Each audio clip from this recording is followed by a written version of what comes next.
Alright, so these are my sponsors, Muay Nation and Onyx MMA in Singapore. And this fight was against Muangsingjiew or one chart up in Lopburi. And I fought Muangsingjiew twice before. The first time I fought her was in Chiang Mai years ago, and she just wrecked me in that fight. I didn't know how to clinch at all, and she basically just treated me like a bag and like worked her knees on me, and I was just blown out. And then I fought her later when I had moved to Pattaya, and I fought her on Max Muay Thai, and I won that fight very decisively. And her team has actually been trying to get a rematch with me for her for quite a while, but it just never was working out. I would actually go to the fights expecting to fight her, and she wouldn't be there, so I don't know how exactly that was working out, but I got a call the day before this fight to go fight her, and I wanted to jump at the opportunity because I didn't know if I would get a chance to fight her again. So because of that, I actually came up without a corner at all, and that girl you saw in my corner is named Hip. She is one of the teammates of Muangsingjiew, and it turned out that the promoter of this card is the gym owner and trainer of Muangsingjiew, so this was like very, very, very much her hometown fight, and I was very much an outsider with like nobody there for me. It's pretty amazing to go to a fight and have your opponent's gym corner for you, wrap your hands, oil you, and refuse to give you any kind of words in the corner because you're fighting their teammate and friend. Like, I would totally do the same thing. So Hip was very good. You know, she put water on me between rounds and things like that, but it was dead silence between her and me between rounds on the fight. Muangsingjiew is a little bit odd. She goes the opposite direction in her sealing of the ring in Ram Muay. I've seen other fighters do this, but not many. It's something that I definitely note about her and remembered when it was time to fight her again. It's a little bit disorienting the first time that you see it. You like run into each other in the corner. She's bigger now than the last time we fought. Both times before we fought at 46, and there's no weigh-in for this fight, but I asked Hip how much Muangsingjiew is weighing nowadays, and she said like 50, but 51, something like that. So she's got quite a few kilos on me in this fight, which was just a different experience. The time I fought her in Pattaya, I was amazed at how strong she is. She's my size, and when we were in the clinch, she was just really, really strong. So now that she's got a little more weight on her, it doesn't feel as much like incredible strength. It feels like size. I don't think she's gotten weaker or anything like that, but while her body is changing and she's growing, and part of the size is from that, I think that she's probably also not as like hard as she was when I was fighting her last time. Trying to move weight and strength is a different experience than trying to move just strength. So we were the very last fight of the night, which means we were going in at about midnight after having arrived there at about 8. So it was a really, really long wait, but this festival is huge. It lasts 9 days, and it's every year. So there was a lot going on outside in the background, lots of noise. So she's starting out really kind of slow, and unfortunately I'm kind of mirroring her. I have a habit of doing that. I'm better at it now, but when I first started out, and I can still kind of drop into it, I mirror my opponent's energy, and I do not fight the way the Thai women I fight. So they'll kind of drag it down into this low energy where like each point kind of stands out as an explosion, and I just need to start much harder and faster to kind of drag them down. So this first round, while looking at it, I'm glad I'm using different techniques and kind of pulling them out. My energy needs to be much higher. I landed some good hands in the first round, and so I became really obsessed with doing that. I think I became a little bit overly focused on trying to get this left hook going. But recently I've been using teeps more in fights, and they're working pretty well here.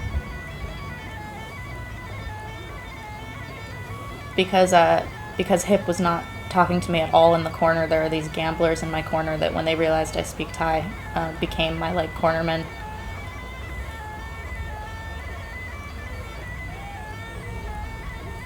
Yeah, she used to be more active in the clinch. I need to get my right arm out of that position because it's useless. I don't know why I'm clinching her one-handed. It's been something I need to work on. I've been doing it in training, trying to focus on getting that right arm hooked around or doing something with it, but when you're in a fight, you're working on other things. I need to swim it in. So the promoter is actually in her corner. Like, I could look over and see the guy who'd wrapped my hands in her corner. Poor Hip. She thought she was going to be in Muangsingjiews' corner and then got thrown over in mine. So they're trying to be a little more active, trying to stay a little bit closer. I was trying to hit her in the middle, like with teeps, because she's bigger now.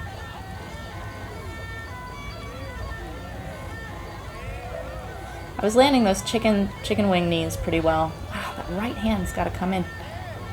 So those add up. Those tire your opponent, and they score pretty well. They're not as good as a straight knee, but I'm trying to like get my position so that I can throw a straight knee in, but see, she just gets a straight one right off.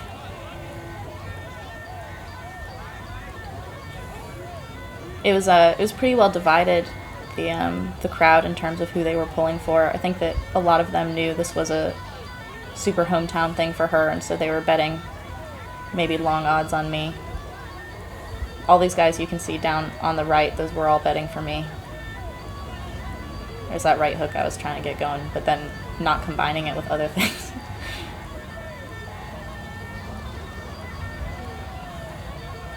See, I'm just kind of following her around but not controlling her the way that I need to. That was a good long right, though. Left. Good long left. So she's basically just trying to keep everything really relaxed, not expend a lot of energy, and then just have those explosions be the points that are scored. And I was kind of letting that happen. I did not get out of breath in this fight at all, and that really shouldn't be the case. I'm getting stuck sideways because of that damn right arm again.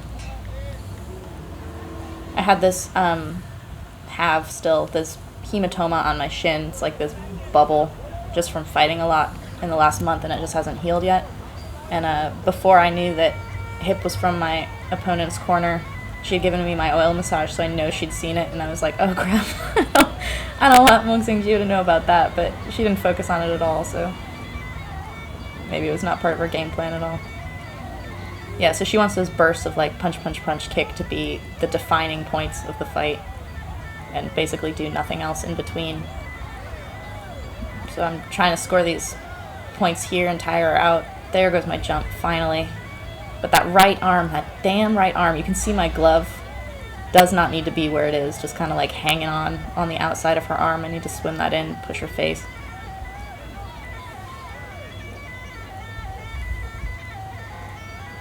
There's her burst again. So those didn't hurt. Like, I could definitely tell in the fight that I was getting like a combination landed on me, but they were not super effective. I turn away a little bit. She put me on the ground a couple of times doing that. I think that's the difference in our weight now, those turns. But it's a good spin, like she times it well. There's that straight knee. Those score really high, those straight knees to the middle, or should.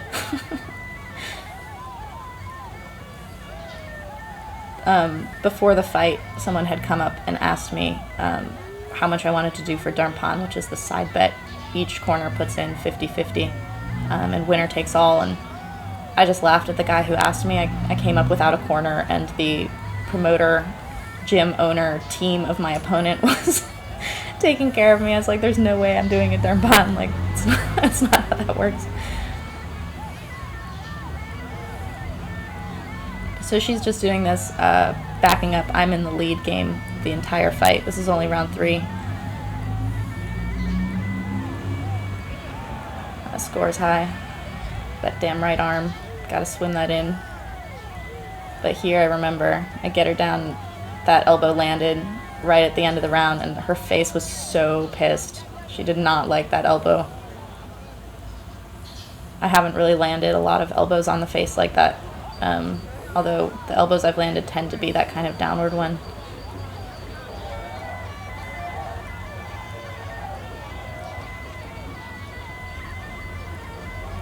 So here it's basically all that punch-punch-kick combination that she's trying to score with. My arm's a little better there. I actually locked up. You can see the gambling going on the right. Those guys were all yelling at me. They wanted me to punch as well. They must have seen that it was affecting her because punches don't actually score that high. So for them to be calling for that punch, they wanted it to be kind of a more defining, off-balancing thing. There I'm sideways because of that right arm again. But those counter knees score. Yeah, that's what she did to me in the first fight, was just put me on the ropes and just knee me a punch.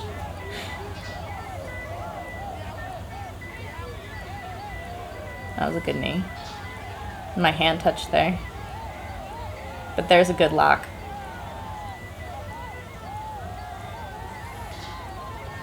Gamblers are starting to go.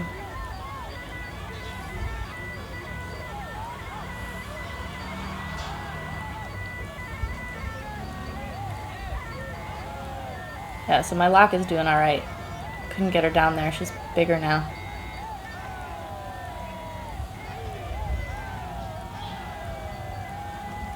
So I blocked her knee with my knee there. That was good.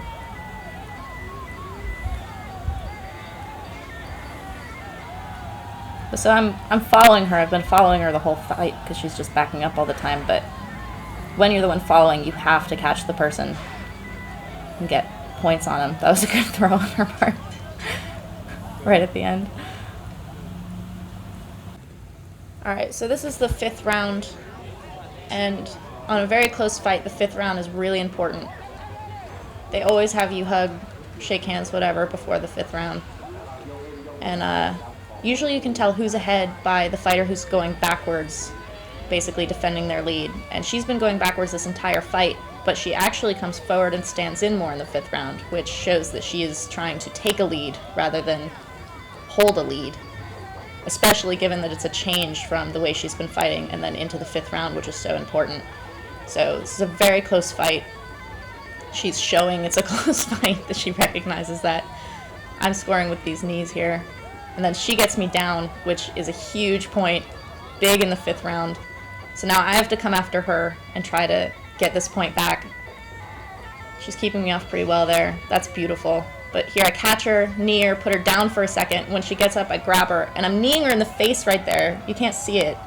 But the ref pulls me off. That's a huge point for me, especially in the 5th. He pulls me off, which is, I'm still active. He shouldn't have done that, but it's a hometown situation. But in exactly the way that I just said, she, if she were ahead, should be dancing off that lead. After I knee her in the face, I should have backed off and defended my lead, like I just won. But because it was such a hometown situation, I knew it would be really hard to get a decision, so I'm trying to come in and finish really, really strong. But now I'm chasing, even though I'm scoring, so it's complicated. It's admitting that it's really close instead of just taking it. And then it's an incredibly short final round. It's only a minute and a half, which means that the timekeepers were also defending her in that final round. It was shortened. And she takes the decision. I was pretty sure that I did well in that fight and could have won it. And Hip's response afterwards actually was a little bit embarrassed, so felt pretty hometowned there. But it was a good fight and a lot to learn from that round.